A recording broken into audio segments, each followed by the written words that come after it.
নমস্কার, আমার চ্যানেলে সকলকে স্বাগত জানাই। আমাদের আজকের গল্প রবীন্দ্রনাথ ঠাকুরের লেখা বড় খবর।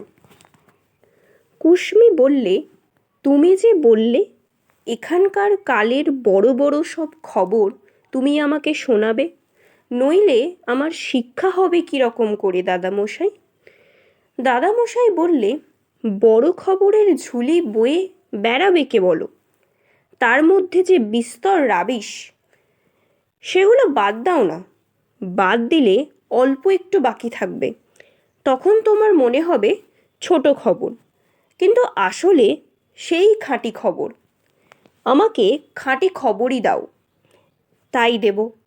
তোমাকে যদি বিএ পাশ করতে হতো, সব রাবিশই তোমার টেবিলে উঁচু করতে হতো।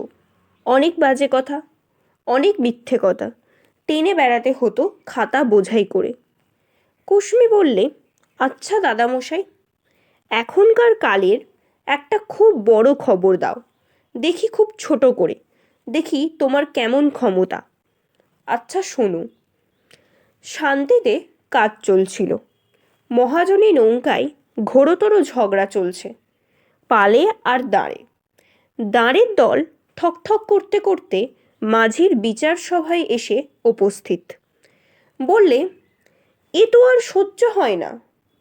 ওই যে তোমার অহংকারে পাল বুক ফুলিয়ে বলে আমাদের ছোট লোক, কেননা আমরা দিনে রাতে নিচের পাটাতনে বাঁধা থেকে জল ঠেলে ঠেলে চলি, আর উনি চলেন খেয়ালে, কারোর হাতের ঠেলার তোয়াক্কা রাখেন না। সেই জন্যই উনি হলেন বড় লোক। তুমি ঠিক করে দাও, কার কদর বেশি? আমরা যদি ছোট লোক হই, তবে জোট বেঁধে কাজে ইস্তফা দেব, দেখি তুমি নৌকা চালাও কি করে। মাঝি দেখলে বিপদ, দাঁড় কটাকে আড়ালে টেনে নিয়ে চুপি চুপি বললে, ওর কথায় কান দিও না ভাইয়ারা। নিতান্ত ফাঁপা ভাষায় ও কথা বলে থাকে। তোমরা জোয়ানরা সব মরি বাঁচি করে না খাটলে নৌকা একেবারে অচল। আর ওই পাল মনে করেন ফাঁকা বাবুয়ানা ওপরের মহলে। একটু ঝড়ো হাওয়া দিয়েছে কি উনি কাজ বন্ধ করে গুটিসুটি মেরে পড়ে থাকেন নৌকার চালের ওপরে। তখন ফড়ফড়ানি বন্ধ, সারাই পাওয়া যায় না। কিন্তু সুখ দুঃখে বিপদে আপদে হাটে ঘাটে তোমরাই আছো আমার ভরসা। ওই নবাবের বোঝাটাকে যখন তখন তোমাদের টেনে নিয়ে বেড়াতে হয়। কে বলে তোমাদের ছোট লোক? মাঝির ভয় হলো, কথাগুলো পালের কানে উঠল বুঝি। সে এসে কানে কানে তাকে বলল, পালমশাই, তোমার সঙ্গে কার তুলনা? কে বলে যে তুমি নৌকা চালাও? সে তো মজুরের কর্ম। তুমি আপন ফুর্তিতে চলো, আর তোমার ইয়ার বক্সিরা তোমার ইশারায় পিছন পিছন চলে। আবার ঝুলে পড়ো একটু যদি হাঁপ ধরে। ওই দাঁড়গুলোর ইতরামিতে তুমি কান দিও না ভায়া। ওদের এমনি করে কষে বেঁধে রেখেছি যে যতই ওদের ঝপঝপানি থাক না, কাজ না করে উপায় নেই। শুনে পাল উঠল ফুলে, মেঘের দিকে তাকিয়ে তাকিয়ে হাই তুলতে লাগলো।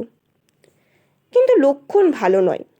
দাঁড়গুলোর মজবুত হাড়, এমন কাত হয়ে আছে, কোন দিন খাড়া হয়ে দাঁড়াবে, লাগাবে ঝাপটা, চৌচির হয়ে যাবে পালের গুমুর। ধরা পড়বে দাঁড়েই চালাই নৌকা। ঝড় হোক, ঝাপটা হোক, উজান হোক, ভাঁটা হোক। কুশ্মী বললে, তোমার বড় খবর এইটুকু বই নয়, তুমি ঠাট্টা করছো? দাদামশাই বললে, ঠাট্টার মতন এখন শোনাচ্ছে, দেখতে দেখতে একদিন বড় খবর বড় হয়েই উঠবে। তখন তোমার দাদামশাই ওই দাঁড়গুলোর সঙ্গে তাল মেলানো অভ্যাস করতে বসবে, আর আমি? যেখানে দাঁড় বড় বেশি কচকচ করে, সেখানে দেবে একটু তেল। দাদামশাই বললেন, খাঁটি খবর ছোট হয়েই থাকে, যেমন বীজ। ডালপালা নিয়ে বড় গাছ আসে পরে, এখন বুঝছো তো? কুশ্মী বললে, হ্যাঁ বুঝেছি। মুখ দেখে বোঝা গেল বোঝেনি।